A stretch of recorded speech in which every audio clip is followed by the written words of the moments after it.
but an elaboration. Build a small story out of this answer.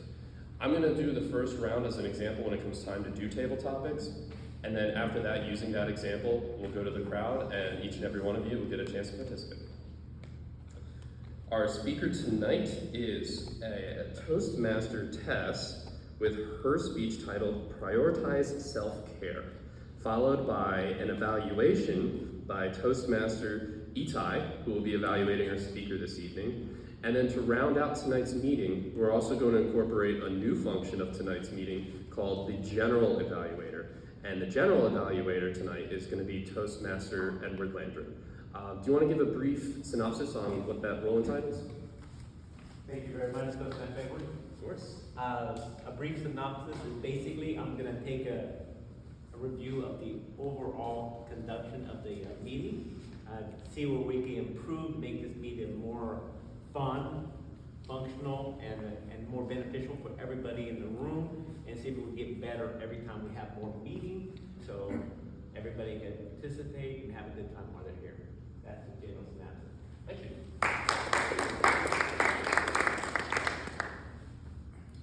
So let's begin. Let's learn. Let's entertain. Let's get entertained. Let's grow collectively as a community, peer to peer. I would like to call to the front of the stage our speaker this evening, Toastmaster Tess, with Prioritize Self-Care.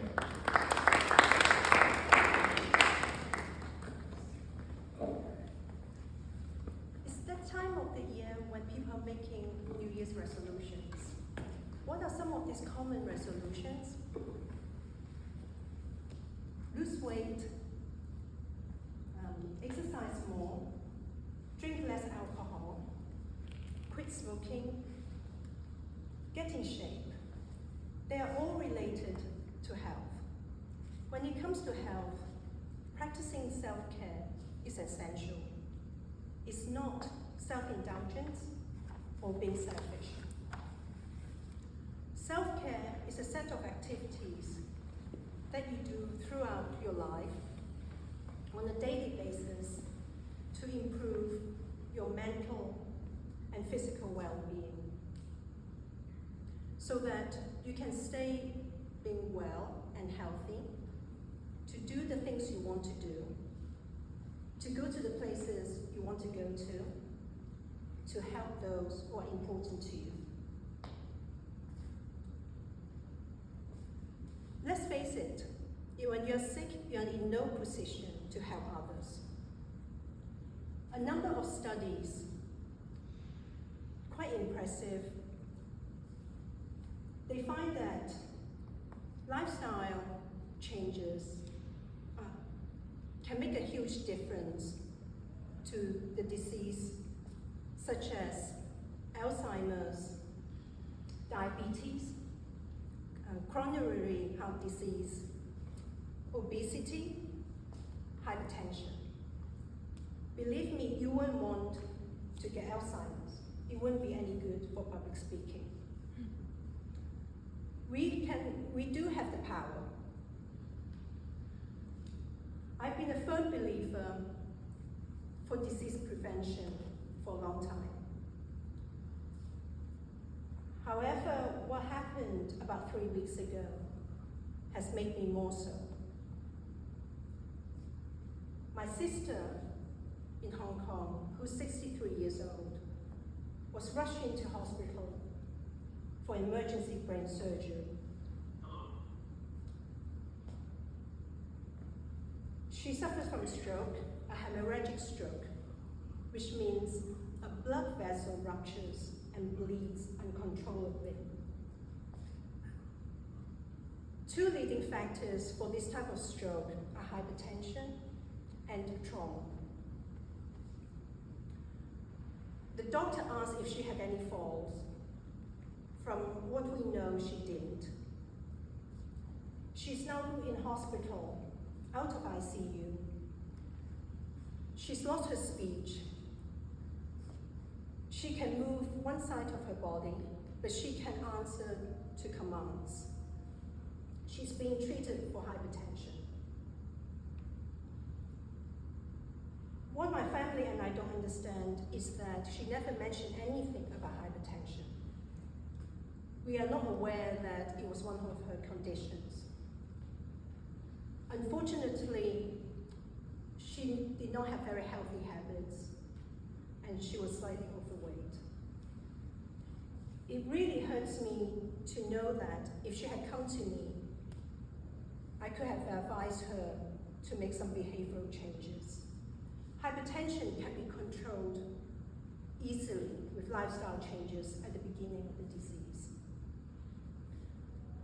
It also is very sad to know that this did not have to happen. My intention today is to encourage you to build healthy habits into your lifestyle. Taking personal responsibilities for your own health is one of the most important things that we can do. Your DNA is not your destiny. We want to stay alive, but most of all, we want to stay healthy. Life is finite. We cannot buy more time, and we cannot change our genetics. But we can make behavioral changes to get healthier. I would encourage you to build some healthy habits at a time, one at a time, and build on it. We all have choices. Let's be fastidious with our annual physical with our doctors. Know your numbers, and so you can know what you are doing right or wrong and where to go from it. Without the checks, we are just guessing. Let's prioritize self-care. Your body will thank you for it. Thank you.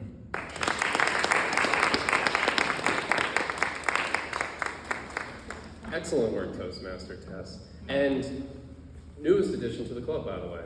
So let's give her a second round of applause for and sharing with us a speech that is close to her professionally, personally, and utilizes a lot of her own personal experiences. So thank you for sharing some of those topics with us, because that was something special, and we appreciate it. So our evaluator tonight has a pretty difficult job.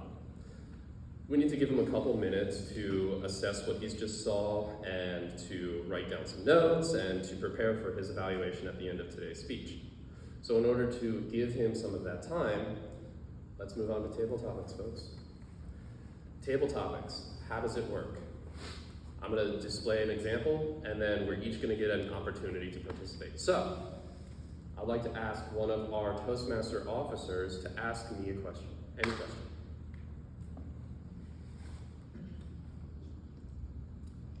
Could be a favorite color, favorite car, anything at all. I need a question to base the example off of. This one? There we go. Yeah, okay. Toastmasters. We know everybody gets agitated at times. And this is the new year. But from the previous year, what was your what agitated you the most last year? And I'll remember the story. Toastmaster. Evan.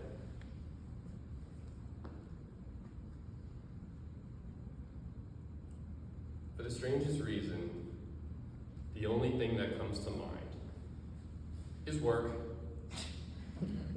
and how it relates to the recent years that we've had. 2020, 2021, going back online, working remote, going to the office, getting sick, dealing with traffic, dealing with clients, dealing with bosses.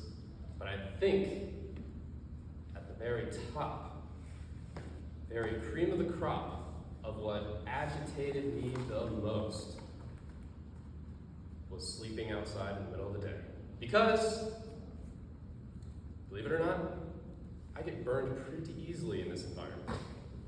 And when I get burned, it lasts, it stings, it hurts, and I can't enjoy my normal routine, which is taking a nice long hot shower, which is sleeping underneath mounds of pillows and bed sheets, and when your skin aches and burns and is practically on fire, it affects literally every facet of your life.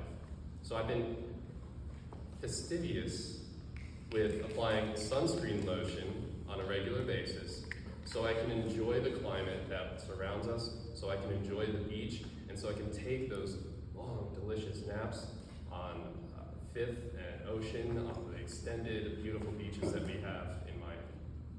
So thank you, Toastmaster Eddie, for the question.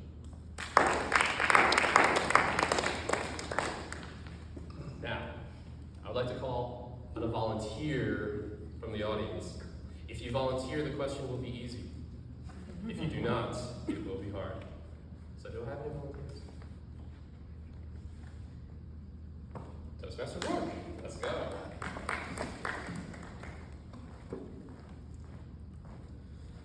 Toastmaster Rourke, I have a question for you that might resonate with you. Pick a car and why. Pick a car and why. Well, yeah, the easy thing is actually not too hard of a question.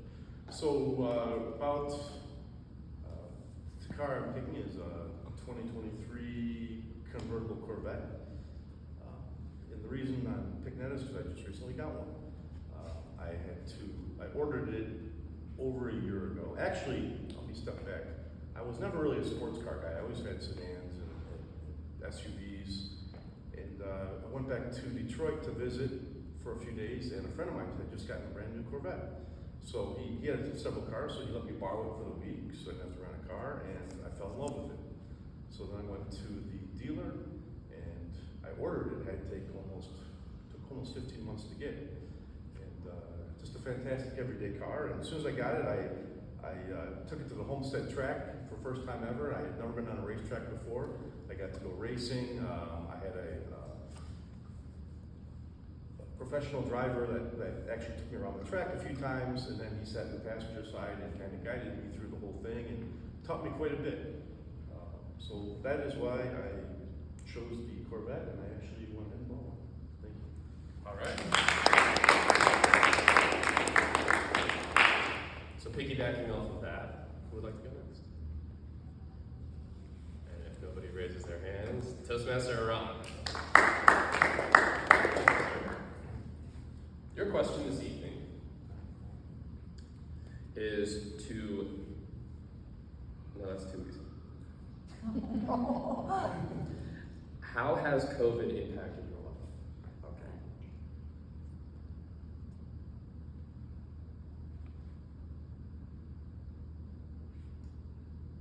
So,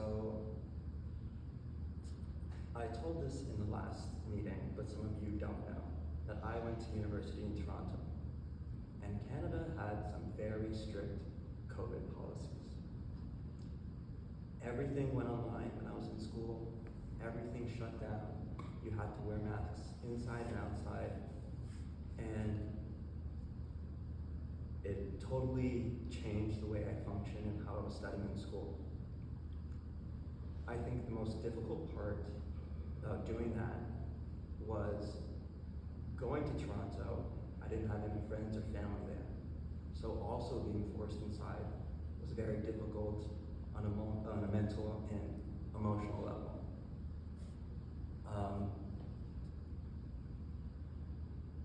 Lucky enough, I had friends in other parts of the world that were also doing a similar thing. And so I developed a routine where every morning I would get on Zoom, begin talking to a friend of mine, and we would spend the whole day studying. And over the course of a semester, we developed this habit, and by the end of it, it was something incredible. I did well in school, I changed all my habits, and somehow I survived. So I think the hardest part of COVID was readjusting when I was over in Canada. Thank you. Who would like to go next? Because if you don't raise your hand, someone's going to get called upon. Are you calling on newbies?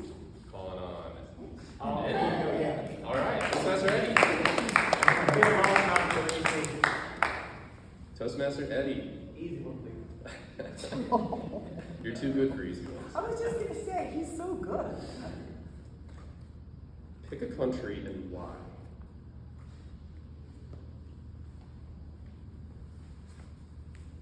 Pick a country and why. Off the top of my head, I think of the country of Mexico. I love Mexico. It has a lot of culture there. It's close to the United States. It's a quick flight, 2 hours. Up, you're down. You don't even have time to have a snack on the airplane. They have their hospitality is very polite, correct, and I always feel like I'm treated really well there. And they take a lot of care in what they do. Somebody could say they're fastidious. That's a hard one for me, but I got it all. Because everything is, of course, is staged properly, the food is really good, and I think a lot of people have a wrong misconception about Mexico. They always think the drug cartels. They're always watching movies on Netflix, but they can be very, very wrong. There's plenty of times I've been in bad neighborhoods in Mexico and I felt really safe. So I think that's sort of a bad rap. It's just like anything, any country you go, there's bad areas, there's good areas. You just have to be careful about what you do. And you can enjoy the culture and have a good time. And if I would have to go somewhere, and I would pick Mexico, and even I wouldn't mind having a place down there and staying in Mexico and coming back to the States, going back to Mexico. Like a 60s thing will be one of my dream things to have a place in 2 places. Thank you very much. I got the yellow. Thank you, Toastmaster Eddie. So it appears I've run out of volunteers, which means we're going with Toastmaster. I'll go. There we go. I'm gonna do great. But we are going to serve with Michael. I think so. We're gonna come back. Okay. Toastmaster Ashley, Yes. you're going to get a challenging one. Oh. I was so brave. All right, I'll keep it easy. Where can you be found on the weekends? Wow. This one is not very hard to answer. So it used to be that I could be found in my studio because I used to be an early childhood educator and I had a studio in Woodland. And so especially on Saturday mornings, you would find me with a group of parents and children playing music and singing and dancing and having fun, and then probably going home and hanging out with my own kids. And then we would get in the car quite often and we would drive up coast and we'd go surfing. That was our typical weekend. Now, in 2023, my typical weekend, well actually in 2022, is hanging out with that kid over there. I've become a caregiver of a cancer survivor. So now on Saturday mornings, I lead a Coping for Cancer caregiver support group, which is amazing and fulfilling. It's not really a group of babies, but it's a group of beautiful adults that need support. Often on Saturday evenings, you'll find us walking on the beach because Michael can't get sun, so we'll walk on the beach. And on Sundays, we go visit my mom in Delray. That's it. Thank you very much.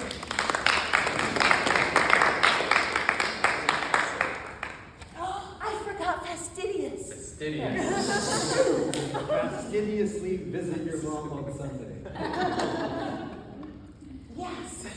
I was fastidious cleaning the instruments for the babies, what I used to teach them. We're having final volunteers. I knew Let's it. go. All right. We had a competition. She has more experience than me. I'll give her that. Toastmaster Michael, right? Yeah. Pick a superpower and why. A superpower? That's such a good one. That's impossible. Like my superpower would be to be healthy again, just like to be a normal person. But we're talking like superpower, like vision. Like it's up to me. Okay. So my superpower would be to fix all my joints because I went through chemotherapy, radiation, steroids, and all my joints have basically collapsed collapse, so I need a knee replacement, an elbow replacement, I can't go in the sun. So my superpower would definitely be just give me a full like exosuit. I can be super strong, go to the gym again, go surfing. I used to love surfing, like it was my life. I love surfing. I was a windsurfer, I was on the Olympic development team for windsurfing, and now I can't get any sun on tons of medications. So my superpower would be just to get that, get an exosuit, make all the cells in my body calm down, because I have a chronic illness called graft versus host disease after my bone marrow transplant, in which the donor stem cells are attacking me, the host. So I need a whole new body, and that would be the coolest thing ever, because my body's pretty destroyed, and I want to be able to going back to doing the things that I love.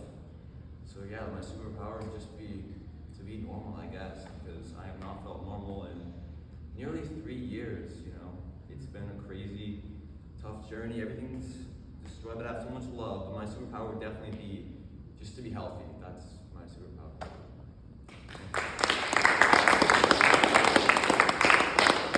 Thank you for sharing that with us. That was Superpower that you beat freaking cancer. Yeah. Hello. probably the strongest superpower in the face of the planet. We still got time, guys. We're Who else used wants to go feeding off next? each other. Like we podcast together, we talk together. So I just want the 20 thoughts I just want to talk to. So this is the perfect environment for you folks. Yeah. Awesome. Who's next? Who's my next I victim? knew you were going to call me. Let's go. Let's make it happen. You're gonna get my tough question. Alright, that's fine. Toastmaster Hugo. Is God real? No, just kidding. And you echoed when you said that. I don't know, you want me to answer that question? I'm sorry.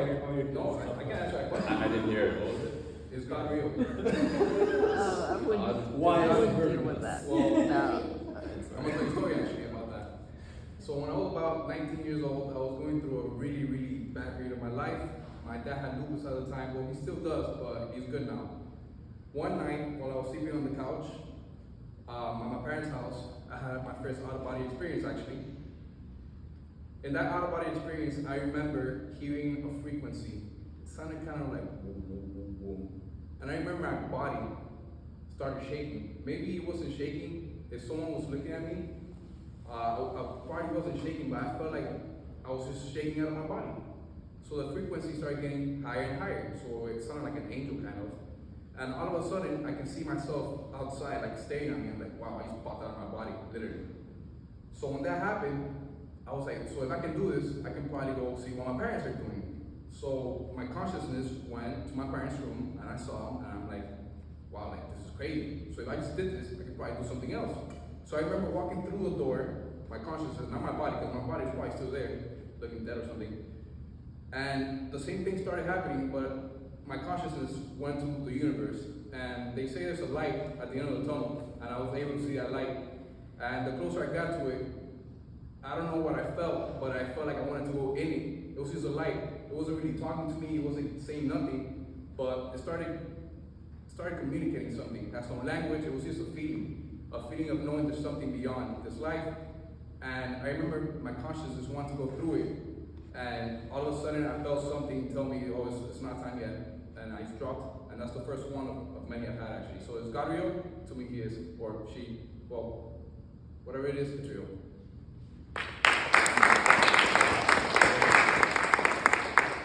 Amazing example. Okay, this is the last one, I promise. So we have a little bit more time. Who do I got? Who's avoiding me? Oops. You want to give that a try? Trying to hide?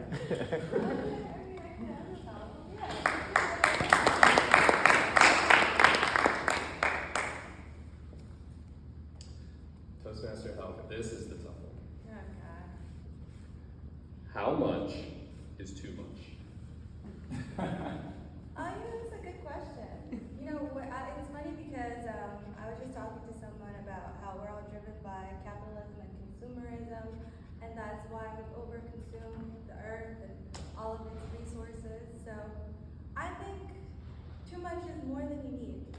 I definitely am a socialist and probably believe in a lot of the concepts behind communism. And all of these, it's actually was going to be one of my next speeches, is like, why are socialism and communism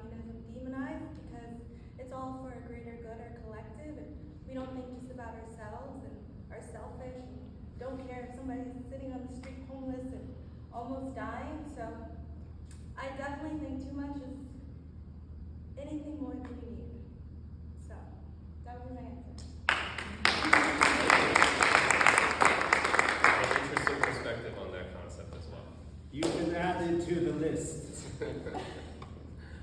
So I think our evaluator should be ready to provide his research tonight on tonight's speech. So I'd like to call to the front of the stage Toastmaster Itai, the evaluator. Thank you, sir. This is my first time doing this, so please bear with me, guys. Tess, I really enjoyed your speech today. I think you've been improving every time I see you. It's a bit more lively. What I really liked today was your cadence, your rhythm. You have a very nice speech pattern where you say something in a very almost dramatic kind of way, and you kind of pause for a second and you keep speaking. And most of your utterances are little pearls of wisdom, and you utter them very nicely, very almost a little intense, but not too intense. But it keeps the audience engaged with you. Your range of voice is also very nice. When you speak, you speak it rather slowly, which is nice. I like the pace, and then you have a nice range of voice. It's not monotonous. It's you employ your voice in such a way that it highlights certain facets of what you're trying to convey to the audience. I also liked how serious you were. You know, this was not a goofy kind of speech, or this was not a friendly. This was a more professional kind of speech. It had in the beginning, I'd say the first third of your talk was a lot of science, a lot of evidence, using a lot of elevated language like hypertension, things that average people like me would make me feel dumb, and would make me feel like you're very intelligent because you're using a lot of elevated scientific language, and I like that as well. In the second third of your speech, you start by speaking about scientific evidence and why it's important to take care of yourself. But in the second section of your talk, you transition to speaking about your sister. So the speech becomes more personal.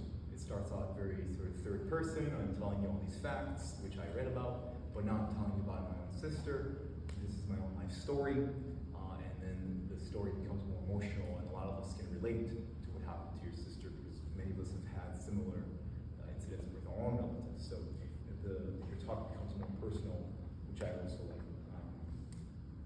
You spoke a lot about healthy habits. So your speech, I felt, on the one hand was interesting and engaging. On the other hand, it had a very strong walk-away message, which is to look after yourself, because if you don't, this is what happens. You end up in the hospital, you don't want to go there. Taking responsibility of yourself. So you've conveyed several lessons for us to take home, just to look after ourselves, because if we don't, we will. And then some quotes that I wrote down that you said were very powerful. It's just one of many pearls of wisdom that you dropped on us today. Your DNA is not your destiny. I thought that was very, and then you said many things to similar nature, which is really nice, that you have the power to change. So lots of wise proverbs. And then at the end, the last 1/3 of your speech was urging us to take action and start looking after ourselves and our well-being, both mental and physical. So I thought the structure of your speech was very nice. The tonality was very nice. The delivery was very nice. Points for improvement is if you were watching Eddie, when he speaks, he's always doing something with his hands. Both Eddies are kind of moving around. You also did move around. You walked around. But the whole time your hands were kind of by your side, and I thought you could, and that's fine. But I thought if you actually, your voice is awesome. So your speech, your audio is great, but then your visual, if you spoke with your hands and accompanied what you're saying, then that would help to engage the audience even more so. And then the last thing, which you were pretty good at, but is even more eye contact. I thought like maybe 80% of the time you're at the audience, and every once in a while you're kind of glancing over. So try to maybe be a bit more present with both hand gestures and eye contact, just to get more engagement from the audience. Other than that, I thought it was an awesome speech. Thanks.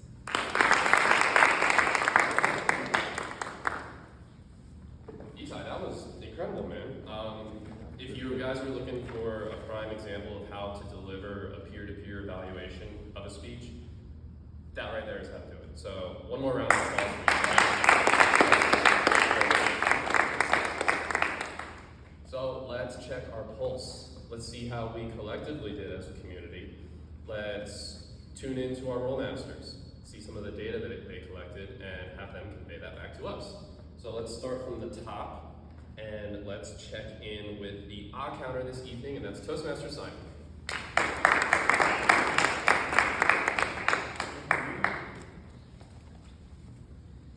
So, let's see. Tess, you did pretty well. You had 2 ahs, 1 1 well, and 2 buts. Edward, you had 1 ah, 3 so's, 1 but, and then 2 ands. Toastmaster Rourke, you had 1 well, 4 so's, and 10 ahs. Toastmaster Iran, you had 2 ahs, 2 ums, 1 well, 3 so's, and 4 ands. Toastmaster Edward, you had 3 ahs, 1 well, 2 likes, 1 but, and 2 ands. Toastmaster Ashley, you had 1 ah, 2 ums, 1 well, 2 so's, 1 but, and 5 ands. Toastmaster Michael, you had 2 so's, 1 like, and then you repeated and you know. Toastmaster Hugo, you had 1 ah, 1 3 so's, 2 likes, 3 buts, and 2 ands. Toastmaster Helga, you had 1 1 so, 2 likes, and 3 ands. Toastmaster Itai, you had 6 so's. 5 so's, 2 buts, 3 ands, 3. You repeated your 3 times. You repeated awesome twice. You repeated you know I. And then you had, for the ahs, you had 29 ahs. Yeah. We need a list of the words we're not allowed to say. We can say and so, right? Yeah.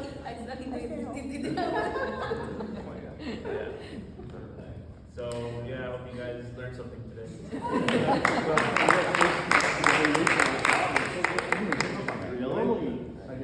didn't even hear that. I'm surprised to hear that. But Careful around Toastmasters side. it was a very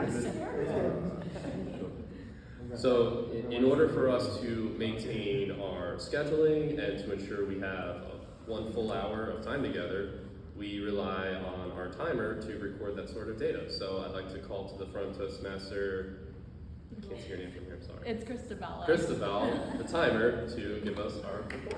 Thank you. Thank you.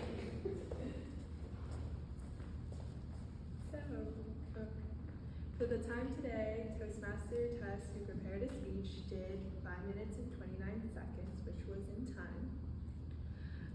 Toastmaster Edward did an example table topic, and he did it in 1 minute and 46 seconds and was within time. Toastmaster Rourke did it in 1 minute and 17 seconds and was also within time. Toastmaster Iran did it in 1 minute and 34 seconds and was within time. Toastmaster Eddie did it within 1 minute and 40 seconds, which was also within time. Ashley did 1 minute and 19 seconds, which was also within time. Oh. Sorry.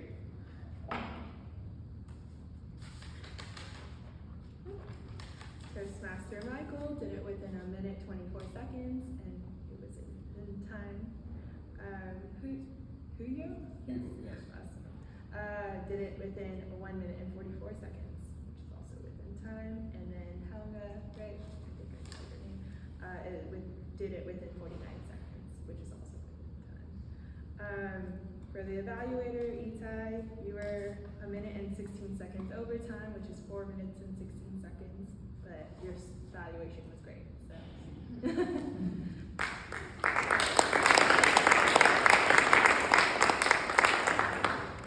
And last but certainly not least is our grammarian tonight, Toastmaster Rourke.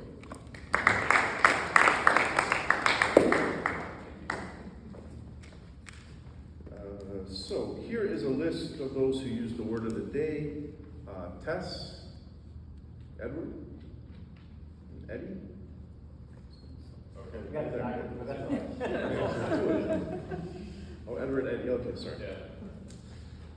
Yeah. As far as the improper grammatical uses, I didn't pick up on any. Tess, for the quotes, there's two quotes that really stood out to me.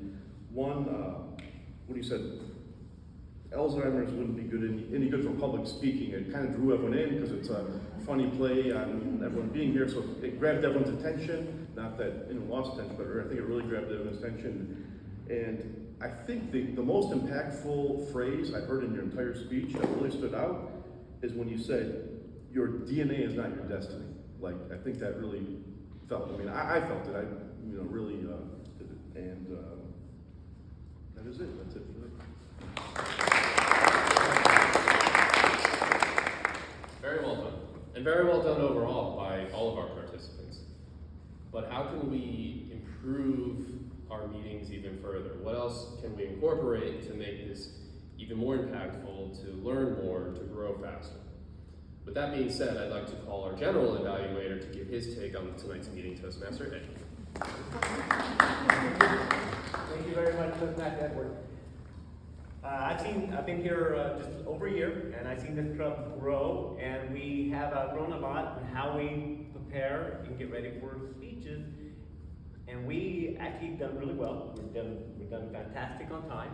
So everybody has a busy schedule. We want to keep that and keep everybody on time for any other activity we might have throughout the day. The only thing I would suggest, and I'll probably get back to that later, but the format was really great. I like how everybody came in and they had the name tags. So everybody knows who each one of us are and it gets used to it. It's helpful in a way. What I would like probably us to work on is to do what I just did. When you're in a meeting and stuff, you do have certain etiquettes or protocols you want to follow. And one of the protocols is not to come in front of the speaker. Either you could probably go around. If the podium's in the middle, then you have the choice to go from one side or the other. Just a little tiny little thing. Always address the speaker when they come up. You know, give them a little handshake and everything else. It just looks a little bit crisp and cleaner, and it looks a lot more professional. And then you just be a little bit aware of your surrounding, and I think that can translate to you giving a speech also, because you see people nodding their head and saying, "Okay, this is right." Got a lot of eye contact. We get a lot of a groove of what's going on, and just be a little bit more professional overall. But we did a fantastic job today. Just be mindful where the podium is. Try not to come from the speaker, and always grease your host, and vice versa. Back to you, Toastmaster Edward.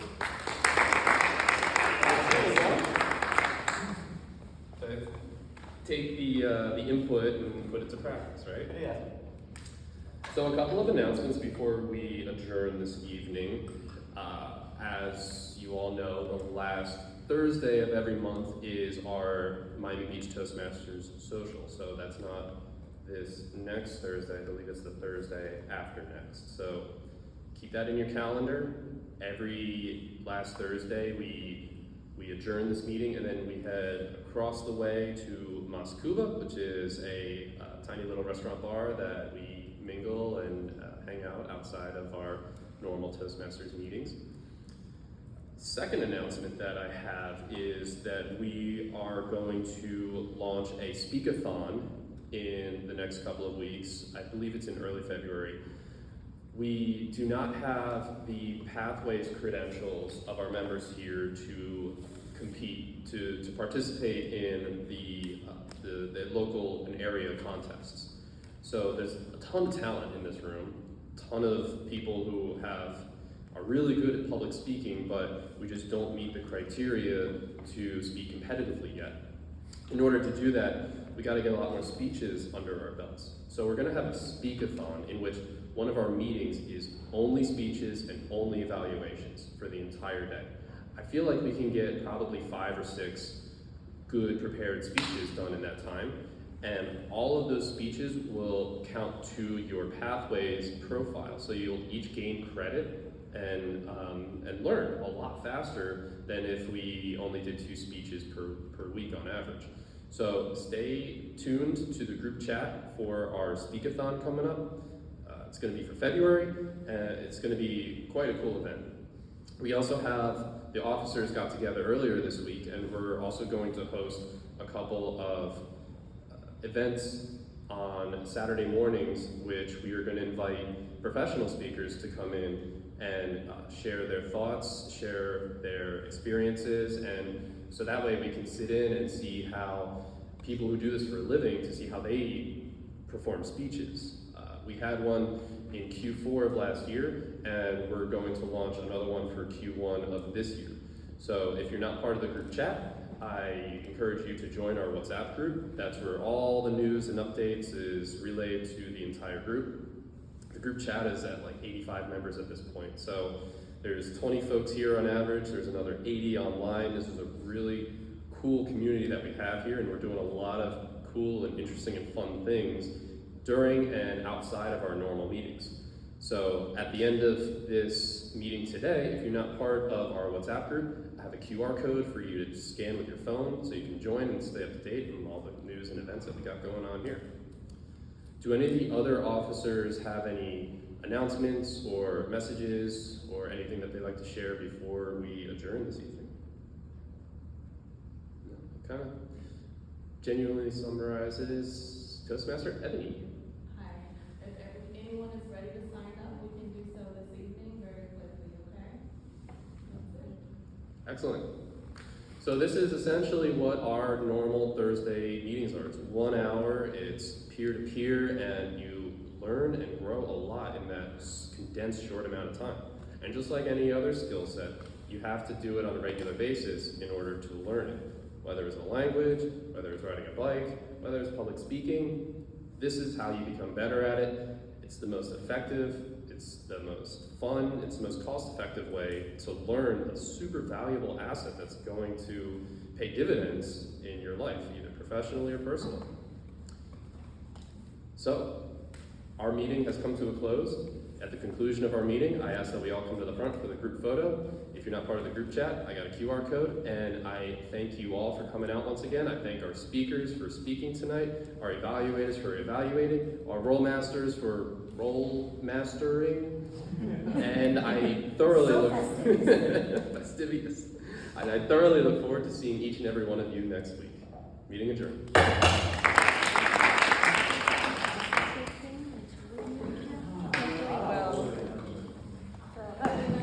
Thank you for the evaluation. Of course. That was great. Oh yeah.